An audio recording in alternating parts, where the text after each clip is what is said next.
I used to look like this at 260 pounds and over 30% body fat. Today, I look like this at 180 and around 15% body fat. I'm a full-time men's fitness coach, currently in a cut or fat loss phase, aiming to hit 170 pounds by the end of July. Here's everything I eat in a day and why. For context, my current diet has me in a moderate calorie deficit, averaging about 2,000 calories a day. I'm keeping my protein intake high, around 210 grams of protein per day, just to protect my muscle mass and keep me full, and I'm putting a huge emphasis on high volume food because I love to eat. Getting enough protein is always important, but it's especially crucial when you're in a fat loss phase or a cut. When you're eating in a caloric deficit, your body has fewer carbs and fats in the diet to pull energy from. Eating enough protein to fuel muscle development makes sure that your body doesn't resort to breaking down existing muscle as an energy source. The other reason to go especially hard on protein-rich food when you are losing fat or cutting is because protein-rich food is really filling. When you eat enough protein in your diet, you feel fuller longer, even when you're eating lower overall calories, which is a huge win. Now, the other missing link for most people when they're trying to lose fat is high volume foods. Because let's face it, when most people picture losing weight or dieting, they just think of bland, small, sad diet food. No wonder most diets fail. Instead, the key that I've found is focusing on eating as much food as I possibly can while staying under my calorie target, while getting a variety of flavors and textures to shake it up. The other thing you'll notice is that I find it to be way more easy and enjoyable when 80 to 90% of my meals are the exact same on repeat over and over again. That way I don't have to make decisions in the moment of what I'm gonna eat. But that also leaves some flexibility in the week for meals that I want to indulge in, makes it way more enjoyable. So in today's full day of eating, I'm gonna be focusing heavy on high protein and high volume. Let's jump in. I usually get up between 5:30 and 6 a.m. to give feedback on my coaching clients' meal logs. I bring a half-gallon water bottle with me and sip on it, usually finishing it by the time I'm done around 7:30. At 7:30, it's time for breakfast. Breakfast has to check a few boxes for me. I need it to be quick and easy with minimal cooking, ready in 5 minutes or less is ideal. It has to be high protein, I aim for 30 to 50 grams or more, and it has to have some carbs to fuel my morning workout. One of my favorites lately has been protein oats with Greek yogurt. I take oats, cinnamon, salt, and water and microwave for 90 seconds.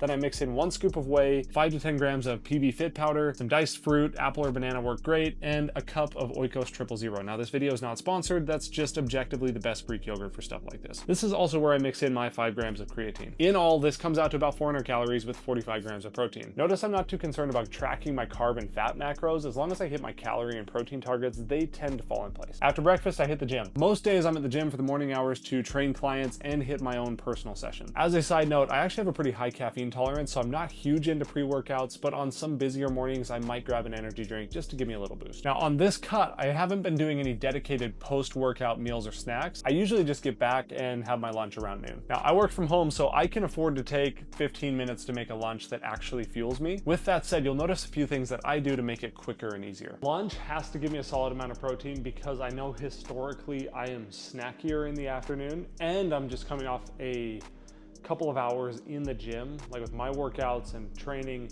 So I focus lunch on high protein and high volume to keep me full and help me recover better. I like to focus on having a lean protein source, a carb source, veggies for volume, and then sauces, garnishes, and seasonings to add variety. That way I can either prep the base ingredients at the beginning of the week or buy them in bulk to make it easier. Right now, my go-to lunch is some variation of a chicken wrap. Take 7 ounces of canned chicken breast. Hear me out, this stuff is nasty on its own, but if you drain it, season it like you mean it, and then sear it in a hot pan until it's crispy, it's excellent. I like to mix in some spinach after the chicken is seared. I'll usually take 100 grams of carton egg whites, such a game changer, and scramble them. Then I'll warm up a carb balanced tortilla. These things are incredible, 70 calories for 6 grams of protein and like 17 grams of fiber. I top the tortilla with egg whites, the chicken mixture, and then whatever veggies or sauces I want to shake it up. When you're choosing sauces, stay away from full calorie mayo, ranch, cream-based sauces, stuff like that. Those are calorie bombs. Instead, go for light mayo, hot sauce, mustard, salsa, zero sugar barbecue sauce, so on and so forth. This is where you can get some variety without going overboard on calories. And just like that, I have a lunch that's under 500 calories with 65 grams of protein, and it feels huge. Heading into the afternoon, I know that I am notoriously snacky in the afternoon, especially before dinner. So I combat that by bringing another water bottle up to the office with me and drinking that through the afternoon. This is also where I'll usually crack open the sweet nectar of a zero sugar Dr. Pepper. Do not fear 0-calorie sodas. If they can help you avoid high-calorie snacks, there is absolutely no downside to them. I do plan to have 1 to 2 snacks in the afternoon between lunch and dinner, and today I'm going for a Greek yogurt favorite bowl. I just take 1 cup of Oikos 000, 15 grams of whey protein, usually a rice cake or a diced apple, and some cinnamon and salt to flavor it up. Now, I tend to prefer snacks like this because of the high volume. I get to eat this whole bowl of food for about the same calories as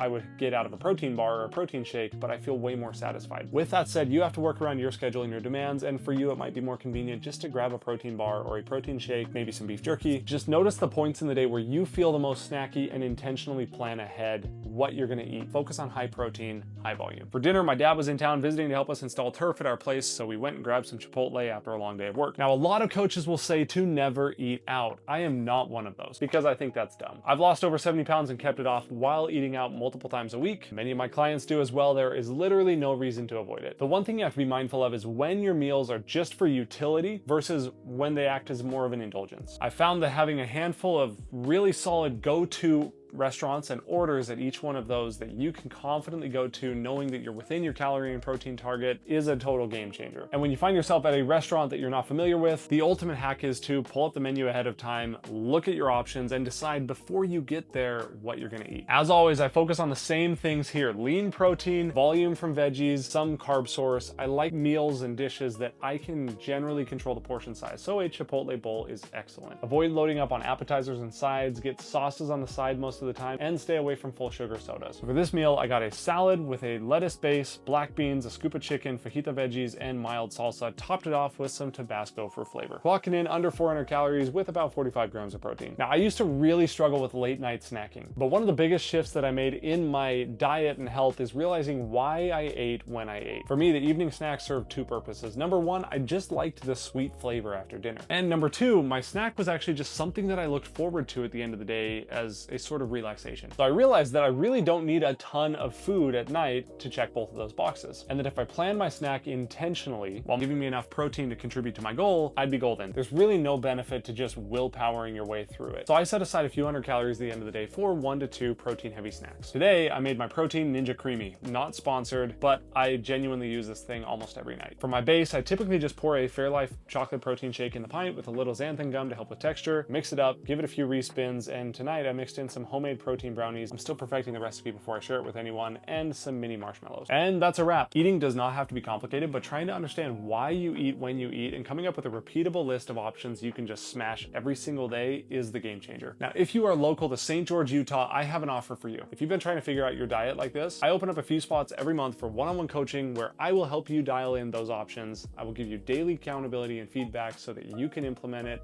and I will work with you to build these habits into your lifestyle for the long run. Click the link down in the description to learn more and book a call.